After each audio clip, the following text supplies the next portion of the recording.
This story can be explained by people who know about ghosts. I've lived long enough in India to know it's best just to tell things the way they happen. Du Bois worked as our doctor at Mirik in the Punjab.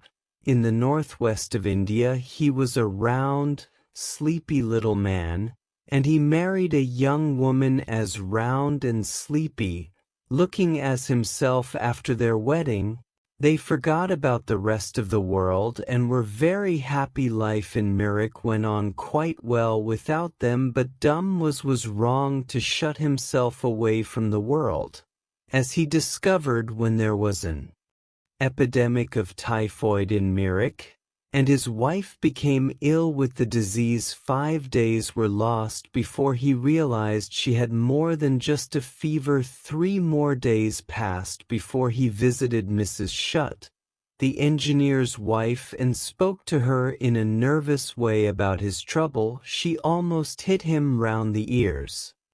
"It's a crime you waited so long to tell someone," she said, and went off immediately to care for the poor woman. 7 people in Mirik caught typhoid that winter, and for 56 days we fought the disease and brought them back to the world of the living. Just when we thought it was all finished, little Mrs. Du Bois became worse again and died in less than a week. Everyone went to the funeral. Du Bois started crying at the edge of the grave and was taken away by friends at once after his wife's death. Du Bois went back to their house alone. He didn't want help. He did his job well. But we all told him he should take a holiday. Du Bois was grateful for the idea and went to the hills in northeast India on a walking tour. He took a gun and a big camera with him, hoping to take lots of photographs and forget his grief. A useless Indian servant went with him to help with his luggage.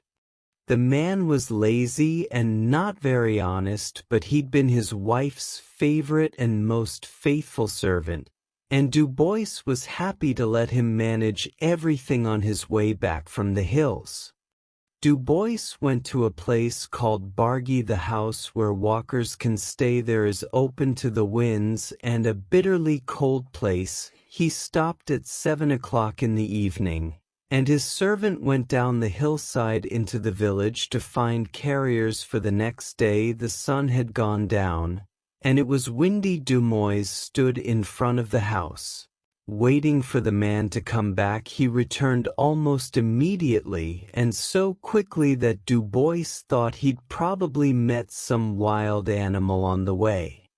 He was running as hard as he could up the side of the hill. When he reached Du Bois, he fell down at his feet. Blood came from his nose, and his face was gray with fear. Then he said, "I've seen the Memsahib." "Where?" asked Du Bois. "Down on the road to the village. She was in a blue dress, and she looked at me from under her hat and said, 'Rumbus, say hello to my husband and tell him I'll meet him next month at New Deer.' Then I ran away because I felt very afraid." I don't know what Du Bois did, Ram Dass said. He walked up and down in front of the house and waited for the Memsahib to come up the hill, holding out his arms in front of him like someone who was crazy. But no Memsahib came, and the next day Du Bois traveled onwards to Simla, the summer home of the British government in northern India. He asked Ram Das endless questions about what had happened to him in Bargi. Along the way, Ram Das could only say he'd met Mrs. Du Bois. She'd looked at him from under her hat and had said the words he'd reported. He never changed his story. "I don't know where Nadia is. I've never been to Nadia, and I don't want to go there, even if I'm paid twice what I usually get to go." He added, "Nadia is in Bengal in southern India. It has nothing to do with the doctor working in the Punjab. It's more than 1,200 miles south of Mirik. Where Du Bois lived, Du Bois passed through Simla without stopping and then went on to Merrick. There he met the doctor who'd taken his place at the hospital while he was away. This man was an old friend of his, and they talked for a day about work. In the evening, Du Bois told the man what had happened at Bargi. At that moment, the telegram boy ran in with a telegram from the government offices in Simla. Du Bois read it with interest. It said, "Cholera epidemic at New Delhi. Bengal government needs help. Punjab government sending you their dumois." Through the telegram on the table. "Well," he cried. The other doctor said nothing. What could he say? Then he remembered dumois had passed through Simla. "Did you hear about this already?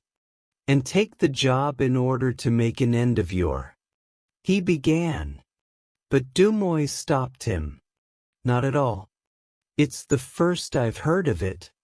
But if death comes for me, I won't be sorry." In the half-light, the other man helped to put Dumas's things back in his bags. Ram Das came in with a light. "Where's the Sahib going?" he asked. "To Nadia," answered Du Bois softly. At that, Ram Das fell to the floor, pulling at Dumas's legs and asking him not to go. He cried and moaned until he was told to leave the room. Then he put all his things together and came to ask for a reference. "I'm not going to Nadia to see the Sahib die and perhaps die myself," he said. So Du Bois paid him, gave him a reference, and went to Nadia alone. 11 days later he joined his Memsahib, and the Bengal government had to find a new doctor to fight the epidemic in Nadia. Fordham was laid dead from cholera in the hospital.